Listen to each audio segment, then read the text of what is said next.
Well, good afternoon again. Catherine and Darian, thanks again for coordinating all of this. It's a huge lift, right, to get all this set up and then to run it. I'm always impressed how well this has been working, and it's really because of your preparation.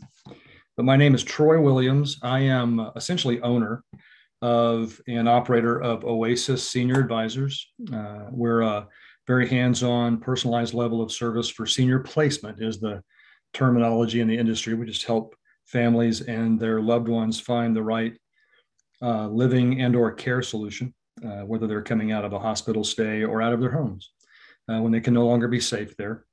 And it's a free service to families. And so this afternoon, I'm going to spend most of my time on three things. I have to break things up into powers of three. Otherwise I get lost. And so it helps me even kind of bring my thoughts together. So we're going to look ahead. This is about planning. This is planning toward the possibility of assisted living. And as Kim has talked about, the planning that you may or may never use, it's very similar, but my intent is eventually to work into what we're calling pay attention to the details. So as you're visiting with a loved one, that can be a mom, dad, a grandparent, or neighbor, right? Church member. What are some things to be looking for? And there's going to be a lot of detail in a checklist kind of fashion here. What should you be looking for that give you signals that there's going to be some assistance or help needed? Or maybe they bring a professional in to have a conversation. And then very briefly is what does it look like to take action on those plans and what you've been paying attention to? And so to back up kind of where we start, this is information or statistics that, if someone needs to have the conversation, it's very personal.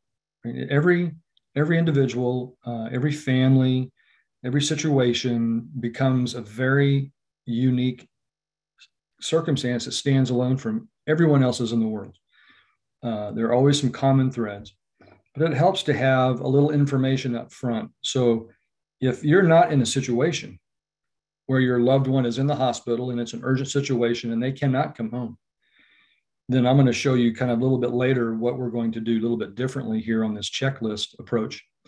But if you're planning in advance, just know, and some of this information you've seen before, fairly common, and I'm trying to narrow it down to Texas as much as I can here, but you look in the US, up until about 2030, that's when most of our baby boomers will be 65, about 10,000 of which I am one. I'm on the tail end there. 10,000 of us will turn 65 every day. And that's driving a significant demand in long-term care needs, not just in the US, but in Texas as well. In Texas, there's going to be a projected 37% increase in those who are 65 and above. And that's moving, you can see that's about 1.4 million more. So think of how it applies to supply and demand. Supply of assisted living, senior care, long-term care versus what's out there now. If we think we're at kind of capacity in a lot of places, and we are, there's a huge demand for the future, right? So, and then of that population, smaller piece of that pie, about, in the 85 plus, which is where most, what you find from an average age, you find in assisted living or senior care, if you will, of a 42% increase in that age demographic up through 2030. So it's only growing. And one of the other forces behind that as a percentage of the total population is that our birth rates are down overall in the US. And so a higher percentage of the population really is going to be in that 65 plus, 85 plus demographic, which is going to put a significant pressure cost-wise on our healthcare system and the long-term care systems. About 70% of those who are above 65 will need some form of a long-term care network. And what I mean by the network is essentially that you're going to be in a hospital situation, perhaps, that you move them to a rehab or skilled nursing situation, maybe then going home with home health care, personal care, or maybe even to short-term or long-term uh, assisted living and or nursing care. That's a high percentage. All right. And so whoever actually need those components, and you may not need all of them, or your loved one may not need all of them, but the point is it's worth planning for. And then about 35% of Texans that are 65 and up are living with a disability of some kind. That's the demand, right? Remember, the supply was up here in what I talked about earlier as the facilities and the network. But the 35%, the increase in the age demographic is going to put a significant pressure, in the system overall. So, the point is the needs are always going to be out there in increasing measure. Oddly enough, though, when we talk with families, most folks think that there's a large percentage of the senior population live in a community-based setting, and that can be anything from assisted living, independent living, nursing homes, and so on. But in reality, it's less than 10%. So it's a pretty small percentage of the population is outside of their homes. And that home can be an apartment, as an example, or it can be a home, or they can be living with family. And so again, a pretty small percentage when you look at it that way, but the need is still there. So as we look ahead, setting goals is going to be important. In the case where you need, or you think you may need, or you want to consider needing some long-term assistance or care, the goals are pretty generic. So when you think about how do you break this down into a manageable set of information, the first place you want to be, and most people, in fact, every client that I've ever had, honestly, never want to leave their homes. It's a natural place to live. It's a comfortable place to live, and it's yours. You've set roots down, but you need to make sure that over time that the home is safe. You can do what you need to do consistently and safely, and that it would include the possibility of any future care. And that care can come through that, that network that I mentioned earlier. So as you're visiting with a loved one during the holiday season, or maybe someone's visiting with you, do you need just to get organized around the home? Declutter. I think we're creatures of habit. So if we've got habits of creating piles, I'm one, I like to create piles. And because it gives me something to come back to and work on is how do you get rid of that? How do we just kind of clean up, free up that area? Should you downsize? Maybe simplify your floor plan. In Houston, many of the homes are 2-story, and it's just because it tends to be cheaper by the square foot, but still, a 2-story home may not be where you need to be long-term. So how do you simplify that floor plan? And then as you're considering that, how do you document, or you should be documenting a schedule of physical/safety or safety changes? And that can come in a number of forms. At its basic level, if 35% of seniors are living with some form of disability, that can be an effect on your mobility, that type of disability, where you might need a cane, a walker, a wheelchair. And is your environment really safe and supportive of that kind of disability or need? And that can be anything from ramps to widened doorways to removing the transitions of carpet to flooring and so on. And it can mean a lot of other things as well. And as Kim mentioned earlier, do you need to update or even create your estate planning documents? And that point will apply regardless of where you're starting, whether that's at home or whether that's coming from a hospital. But as you go through this possibility of staying at home in this planning session, find the experts who can help you. And a professional organizer, there's several agencies like that in the area, can kind of really help you pick and choose from a concierge type approach or an a la carte type approach of how do I get started? Maybe it's just with my garage. I need that help. Or maybe it's with, a bedroom or closet space. So again, just to kind of make sure things are safe. It could be a certified aging in place specialist. To be able to simplify your floor plan to make your current environment physically safe, the certified aging in place specialist would be very helpful.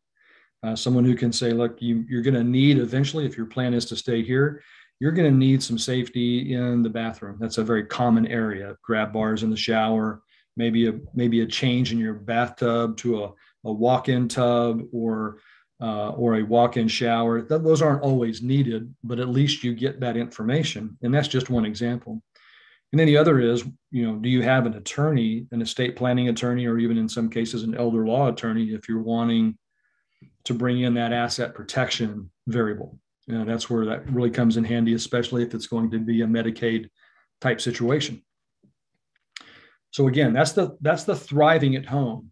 And that's where, again, everyone wants to stay. So if 70% of our seniors end up in the healthcare system, that long-term care system, and it can be short-term, then are you prepared to use it correctly or to the best of its ability? Because, it's not a perfect system, but it's a good system.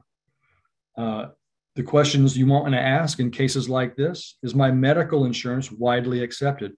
We've all been seeing the Joe Namath commercials. It's the open enrollment period for Medicare, and they're throwing hooks at you. Okay, they're casting hooks, transportation, meals, hearing aids, and while some of those things are good, okay, and they're beneficial, they may not need to be where you're spending your money. Reconsider original Medicare with a supplement as an example.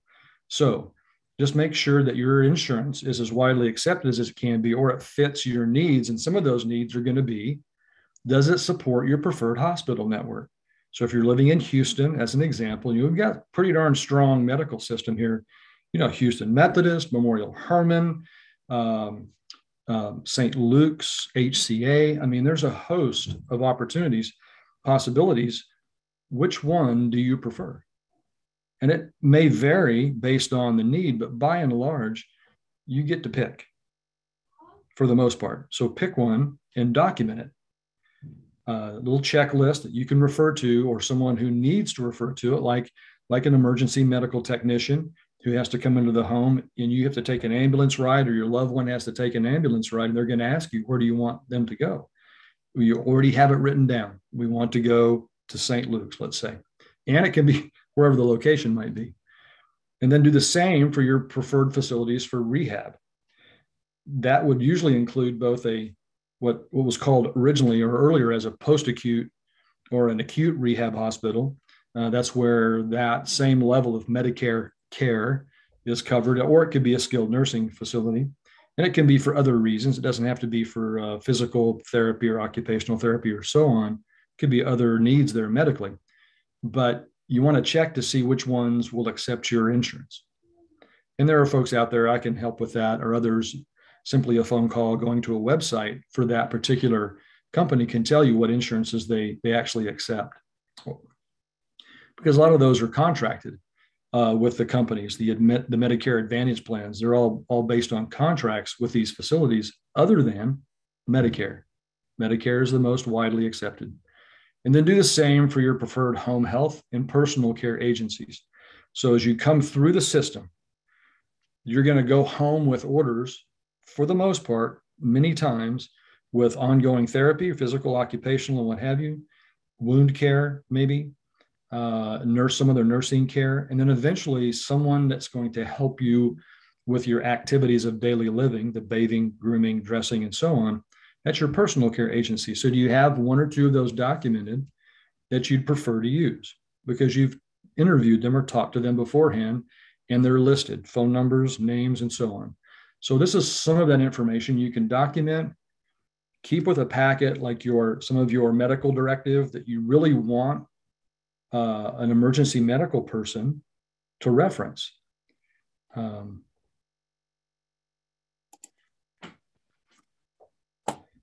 That way, you're making a choice earlier on your own behalf or your loved one's behalf, and you're not trying to make that decision based on, an urgent and emotional time. Are you going to be emotional, and is it going to be an urgent circumstance? Yes. But having some of this documented, if not all of it documented initially, will take a little stress off your plate.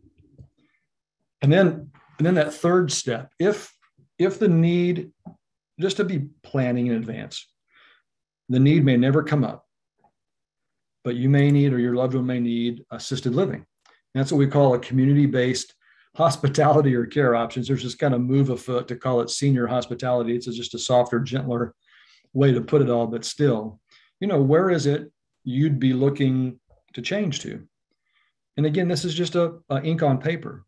But for me personally, one of the first independent living communities that I had visited, I was really almost ready to write a check. I am personally ready to get out of my home and downsize. My wife, not so much. And so we're still here. But could it be just a 55 active adult community? Those are just apartment complexes that serve a 55 and up demographic. Independent living communities where you're simply, again, downsizing, but it comes with certain programs and services that are beneficial. Transportation, meal plans are two big ones. Maybe it's assisted living. Or maybe you're planning, because of either finances or asset protection needs, you're planning for someone eventually to be long-term nursing care, or at least have that ability to move into that. Kind of the point is, and then we were talking about this earlier, is get eyes on these places early. So if you're going to be staying in the area, that's your desire. Again, this is just ink on paper. Visit a few of these places, pull up a professional. I operate again in this environment. This is exactly where I spend my days, is learn what your needs could be. And again, they may change. What would your affordability be, and where would you like to be geographically? Those three puzzle pieces. And go visit a few places so once you need to make that change, or if you need to make that change, where you could be going, or something like it. And you're familiar with it. Because I find that for many of my clients, there's not a more recent or current understanding and exposure to assisted living communities. There's always this historical view that everything is a nursing home. And if you remember nursing homes 20 years ago, you'll know what I'm talking about. Some of those still exist, but not many. But assisted living, very different. So at least you've become educated in this planning effort. Doesn't mean it's going to get executed. And then the big question is always, how much does all this cost? And when it comes to funding, looking ahead in this planning component, there's really two ways essentially to pay for long-term care. There's the asset protection sources you see there on the left. That's your long-term care insurance. If you had the disposable income,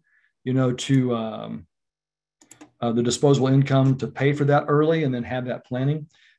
You can sell life insurance dependent on the type of life insurance that it is and its death benefit value and other variables to help pay for long-term care. It's essentially a cash out option. That is doable, and it works for term insurance as well as it does for whole.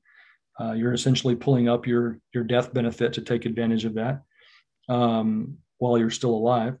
And then there's the asset-based sources, and those are the ones we're all familiar with: your monthly income, any pensions you may have, any assets that are in savings, checking, IRA, equities, and so on, your real estate, so primary and or secondary residences or other property.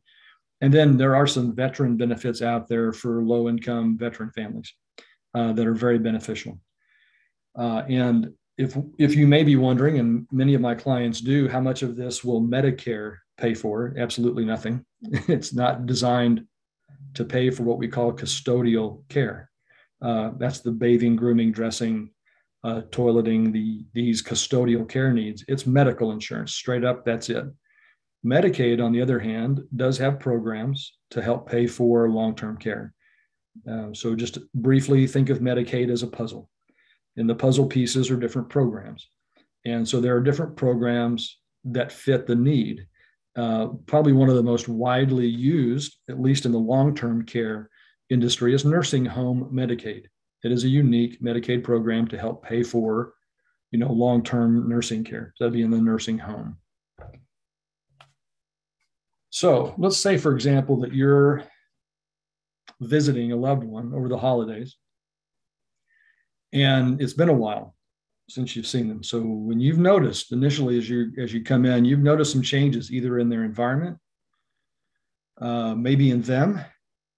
That can be anything from physical changes, more frail. It can be cognitive changes over the course of different conversations. You've noticed repeating questions, and there's a host of signals there. What I want to give you here are 6 areas to be looking at. And the reason I want you to be aware of these is it begins to tell you how you're going to execute your plan. One of those areas, and it's absolutely the most important of the 6, and this is all backed by 20 years of data, $85 million of research through a company locally here in Houston called Performance-Based Healthcare Solutions. How do you successfully manage your medical conditions? And that's, anything from high blood pressure, diabetes, there's a host of those, COPD, congestive heart failure, all of those come with medicines and prescriptions. So we always think about how do you manage your medicines correctly? Well, really, it's your conditions. Along with those conditions, we'll get into some details here in a minute. The other one that's very significant would be your mobility and safety within your environment that you live in and outside your environment. That includes places you may drive if you're still driving. And how do you get around? And are you safe getting around? That could include, any device that you're using, walker, wheelchair, cane, combination of those. Not at the same time, but depending on the length of how far you're having to traverse, on your feet, you may end up in a transfer wheelchair, for example. Can you safely and consistently complete your activities of daily living? Maybe the loved one has stopped showering, or you kind of note they haven't changed their clothes. You can just tell, when someone really hasn't changed their clothes recently, that either they're not capable physically or they're not capable cognitively. Something else is having an effect there. These are just signals. We're not making judgments on causes yet. We're just saying this is what we're seeing. Are they able to keep up with their instrumental activities of daily living? Those are things like, are they keeping their checkbook balanced, paying their bills, washing their dishes, cooking their meals, getting their trash to the street, keeping their living area environment in healthy and safe order? In the extreme, you go to hoarding as an example, and it can get really, really, really bad. I've seen some. Have they stopped enjoying any meaningful activities? So maybe you knew of some hobbies that they had, and they've just stopped doing this just through conversation. Is there a caregiver already involved? Often it's a single caregiver that's doing all this work. So if I could emphasize anything in the next couple of slides is that caregiving needs to be a system. We need to think of it as a system, not a person. Oh, my son will take care of me. Oh, my daughter will take care of me. I'm sorry, that's not a system. That's a person. And maybe that's your only option. I understand. But there still can be a system in place rather than a person. Because if it's a person, and I call it the chain of care, that's one link. One link fails, the whole system fails. And we don't want the caregiver to fail. So how do we care for the caregiver? We've had a couple of folks kind of talk about that already this morning. More detail so I'm going to go into some kind of checklist detail for you here. Catherine, I'm going to hold you responsible for keeping me on time here, so let me know. But I'll move through it pretty quickly. But note that there are 6 kind of lower level areas with regards to managing medical conditions. The one thing I want you to take away from this is these are habit changes. So, taking the medications on time, using a pill box is part of the system. Someone has to set that up. Someone has to maintain it. Someone has to be cognizant enough to actually do that. But the other things like making sure you get prescriptions coming in. So delivery is pretty easy to do now. Are you sure you're taking the right ones based on what the doctor has told you? That's the reconciled list of prescriptions. Are you maintaining precautions and restrictions, meaning should you not drink alcohol with some of these? These should be taken with food all the time. And so those are examples. And are they tracking their vitals? This is the tough one. It sounds simple, but it's difficult. I'll give you an example. The earliest signal of congestive heart failure and having a problem from it doesn't mean that you just have it, but having a problem from it is water weight gain. So the first thing you do in the morning is weigh yourself, write it down. And you do that every day and you make it a habit. That's the hardest thing to do. And then once your weight gets to a certain point, is it above what your doctor says you should be taking action on? And that action could be, hey, I'm going to increase my Lasix dosage because he's told you can do that. At some point, maybe it's too high and you're out of breath, and now it's a 911 call. So, but how do you react appropriately to those conditions? Again, habit changes.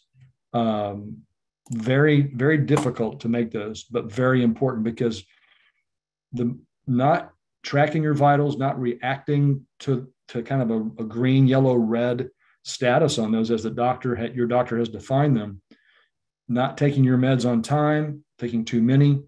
I mean, those are primarily the highest cause of failure for seniors in the home. And we think it's falls, but this contributes to falls. Mobility and safety, it's actually a very, very long list, so I try to consolidate it, but all of your physical facility changes, environment in the home, and the impediments. So think of thresholds as an impediment. I'll give you an example. Coming from a garage, there's usually two steps. An attached garage. There's a step about, I don't know, maybe an inch and a half tall that gets you from the garage floor up onto a pedestal of some kind, or a walkway. And then there can be another 3-inch above that. So, is that safe with a walker, a cane? Does there need to be some yellow paint put on, a ramp put in? Again, that's just one example, and it goes throughout the home. That impediments can be as subtle as the softness of your bed, the height of the bed. Is it safe to get on? Is it safe to get off? Does the I never can remember this word that's on a bed. So you have a spread on top. Does it actually drape over the floor and create a tripping hazard, as an example? That's not unusual. And so the list is long when it comes to physical facility and the impediments, those things, again, that you can notice. These are just all observations. Are they using their mobility devices correctly to navigate both their internal environment where they live, or even outside the environment, whether that's in the yard, the driveway, a trip to the grocery store, doctor's office, and so on? And then are they completing their activities of daily living? And we kind of listed a few of those earlier: bathing, grooming, dressing, feeding, the basics, safely and consistently. And you can kind of tell that. You could almost put the IEDLs in here, like not getting, good nutrition consistently.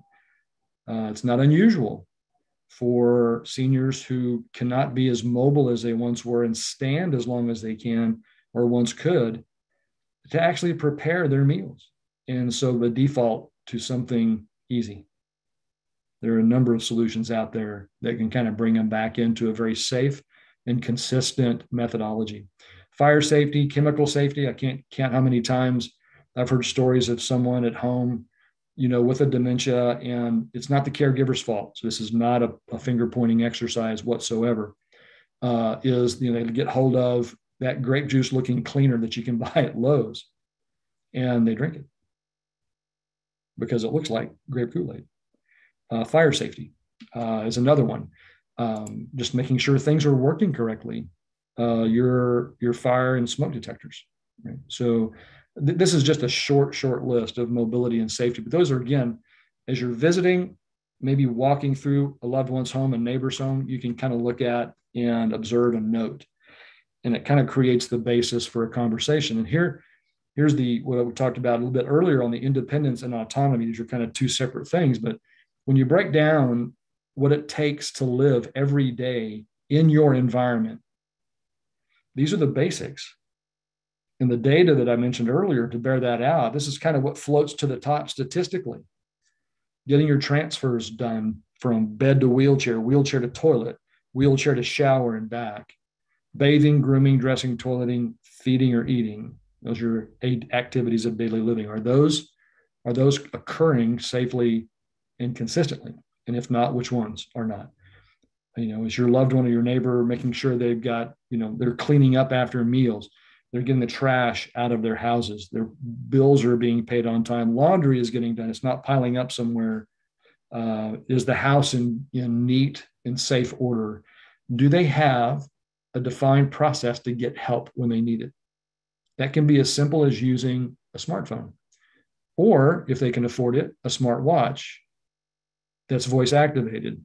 Hey Siri, call 911, or call my son, or call my daughter, or call my friend, as an example. And again, it's not a perfect solution, won't cover every single situation, but it's certainly, all it takes is one situation, right? And if it would have applied, it would have helped. So how do you get help when you're a bit more isolated than you have been prior in life? Are they enjoying the things that matter most to them? We are creatures of adjustment. And I learned this, it was told to me, so I'm not sure learning is the right word, but I was told this a few months ago, is that humans tend to be the only animal that can adapt to their environments to their detriment. Fancy words. I can get used to things being messy. I can get used to things in environments being unsafe. I can get used to not, and thinking it's okay, right? We're not talking about animals who are abused here, because they're not really used to it. They just have to put up with it. But humans, we can get used to not eating right and being safe and saying it's okay. Have they lost that simple and those meaningful engagements? It can be as simple as reading books, sitting outside, drinking coffee, meeting with friends, playing games, dominoes, cards, what have you. Is it obvious that they don't have the joy, peace, or the connections that they had once? Maybe they're not learning. Learning at any level kind of breeds energy and life.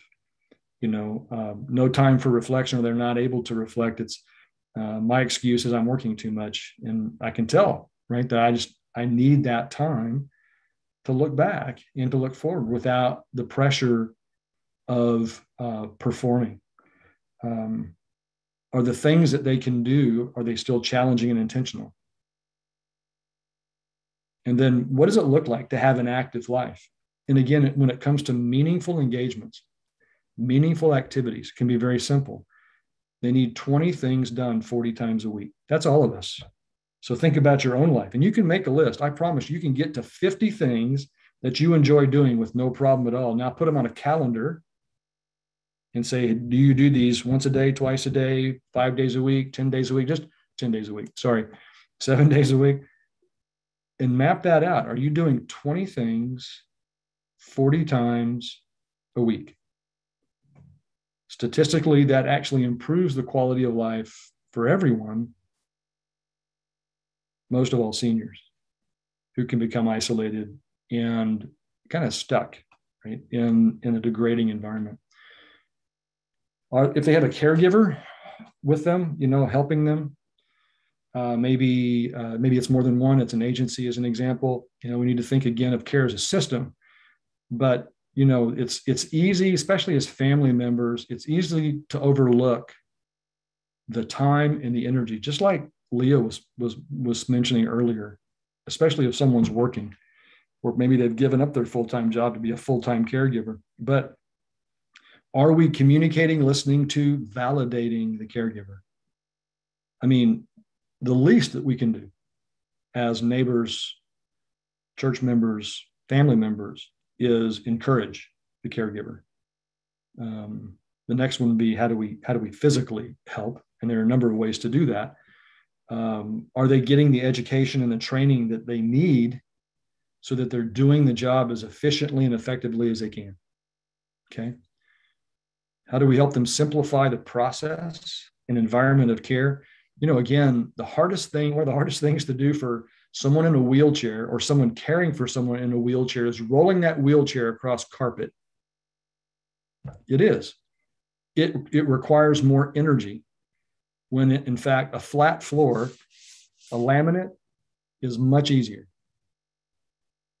That's just one example. A hospital bed can help both the caregiver and the person needing care. You raise it, lower it, tilt it. I mean, let the equipment do the work for you, right? How do you divide and conquer? Maybe again, there's other neighbors, church families, family members who can divide and conquer on not just the care, but like those IADLs, so paying bills, managing the bank accounts, making sure that gets done, because that all takes time. And caregiving is really about time, ultimately. And then how do we support caregivers in taking breaks? My dad, real quickly, was a 33-year quadriplegic. My mom, he was 39 when the car accident occurred, broke his neck. My mom was his primary caregiver. I was a backup. It took a couple of years, and really because she had to learn a lot. But eventually she started taking vacations and trusting people, not just me, but trusting others to spend a week with my dad when he needed it, who eventually started working again after about 3 years, actually learned to drive again. Had a better driving record as a quadriplegic than he did before. But it took her some time to trust a few people to be able to care for dad, get him up in the morning, then he'd go to work, get him home, he'd come home, get his meals, get him down, everything that needed to happen there medically for him. And so, kind of come back to that education and training. Is there someone else, church, family, neighbor, who's willing to even just spend a day, a half a day, so that the caregiver can address their own quality of life? Same checklist, same exact checklist for the caregiver. So these are all, again, those are all observations. They can be questions. Primarily, it's observations that you pick up on that give some substance to making a change. And that change can be, again, change in the home, right, where most people want to stay. It can be, if I need to move, maybe it's only even short term, then I can still take that action, or maybe it's long term. But again, it gives a basis for a conversation to occur. And it's fact-based. It's not pointing a finger, right? Not judging. So how do you take action? Well, first ask the question, where's your loved one? Or where's this person? Are they at home? Or are they in the medical system, like a hospital? If they're at home, are you seeing those triggers that I just talked through? Again, is the home safe? What are the costs to ensure that it is? Because none of those things are free to actually change the physical environment. Many are inexpensive, really. I mean, you can buy a ramp, a safe ramp at Lowe's for $150. And it's mobile. You can use it almost anywhere, provided it's the right height and length, right? But is personal care in the home suitable at this point? So as you're going through those items, again, those observations, you're thinking, I think if we just had 2 to 4 hours a day, 3 days a week, coming in to do these things, laundry, light housekeeping, meal prep, could be those, transportation to outings and or appointments, then we can kind of bound the cost that way. So let's bring an expert in. So that can be what you'd had documented before as a personal care agency. Bring the person back. Here's where we stand. Can you help us do this? Yes or no? And they'll be able to do that, guaranteed. Is it for a long-term or a short-term period? Sometimes getting personal care in the home while some physical therapy or occupational therapy is going on has been extended. That can be a short-term. That can be a short-term service, in regards to personal care. And in many times, it gives that person, the one who needs the care, it gives them a goal.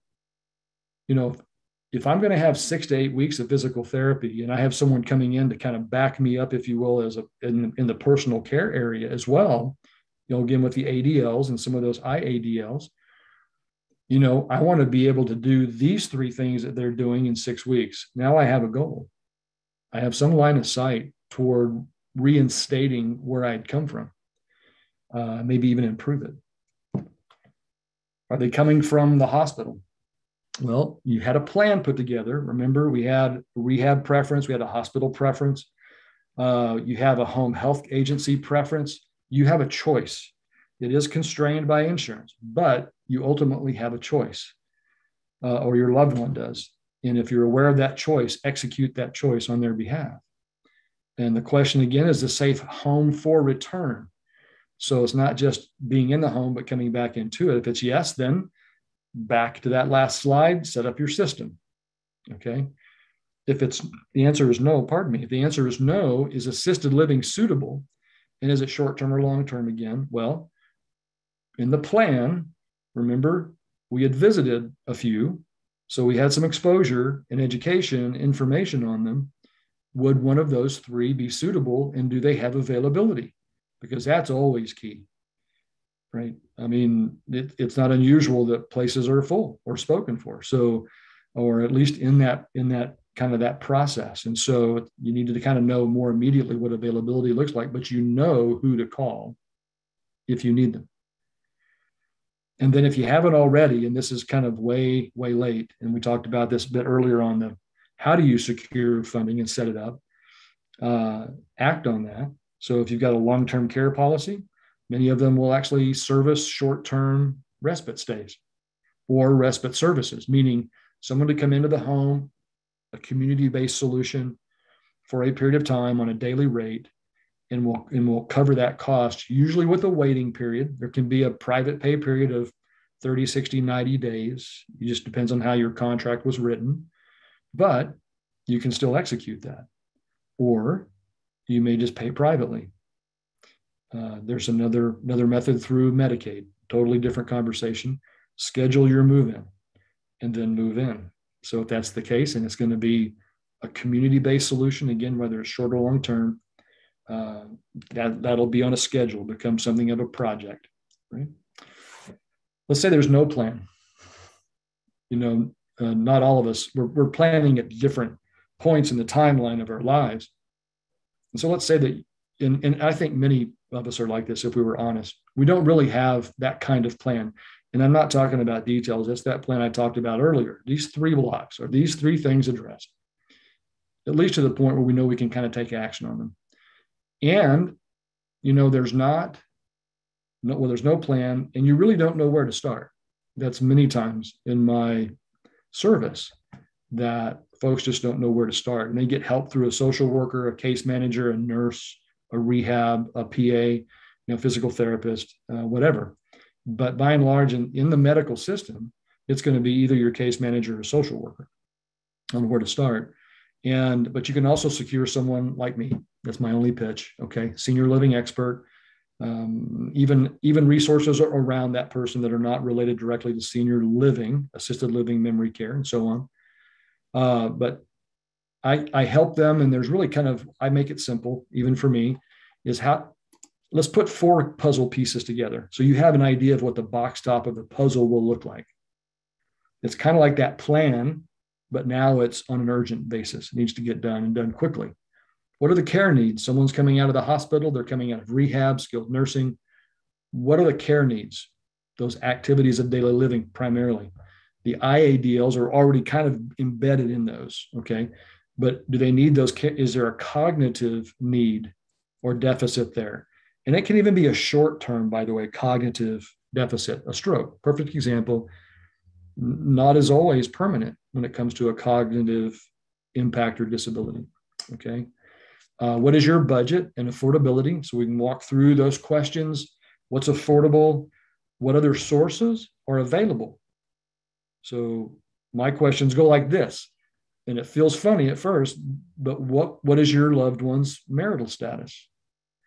Because once they say divorced and they're a surviving spouse, generally a female, then I don't have to ask about VA resources unless the wife was a veteran. The VA doesn't pay much attention to divorcees, and so, but there can be other sources. And so then I can lead into the veterans benefits if they're applicable in that case. We talk about that. What is your preferred location? Everyone wants the loved one or their neighbor to be close.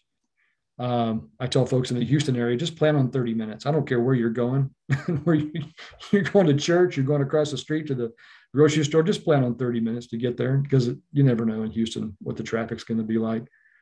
And then what are their personality preferences? Folks bring to the table their personalities. And so if, as much as possible, how do you account for those? Are they active, social? Are they introverts, extroverts, and so on? What sort of things do they like to do? So those are some intangibles, if you will. Visit at least 2 communities. So someone like myself, and there are those others in the Houston area that do what I do, you need some options. 3 or 4 or 5 maybe are good to start with, but of those, start with 2 to go get eyes on them and ask the questions. Just like Kim said earlier, get your, and we had, I forget her name, I'm sorry, from Ben Taub on case management. Get eyes on these places, because that's really going to solidify a decision. Ink on paper, a web review is a good start, but it's not final. And then schedule an assessment of your loved one. That's going to be somewhat natural. So let's say that you tour or you visit 2 communities, and these are assisted living communities as an example. You like one over the other, and then the next step would be they're going to have to actually give you a thumbs up that they can care for your loved one or that person. So they have to assess them. Confirm your pricing, which does that. Secure your funding, which we talked about earlier. They'll work with you on scheduling your move-in date. If you're coming from a clinical environment like a hospital or a rehab hospital, skilled nursing facility, that's going to be dictated by your discharge date. And it's so much simpler to discharge and move in from a medical facility than it is from home. It just requires a little more work coming from home that you have to do that the hospital and the social worker could have done for you. And so I can answer those questions later. And then by golly, move in. Transitions, everyone's a little bit different, but transitions can take, 3 to 8 weeks. Kind of depends. If there's a cognitive deficit there, a dementia, it might take a little longer. But those who are cognitive and you're just needing that activities of daily living support, it may only take a couple of weeks for you to find a new rhythm, or your loved one to find their new rhythm. But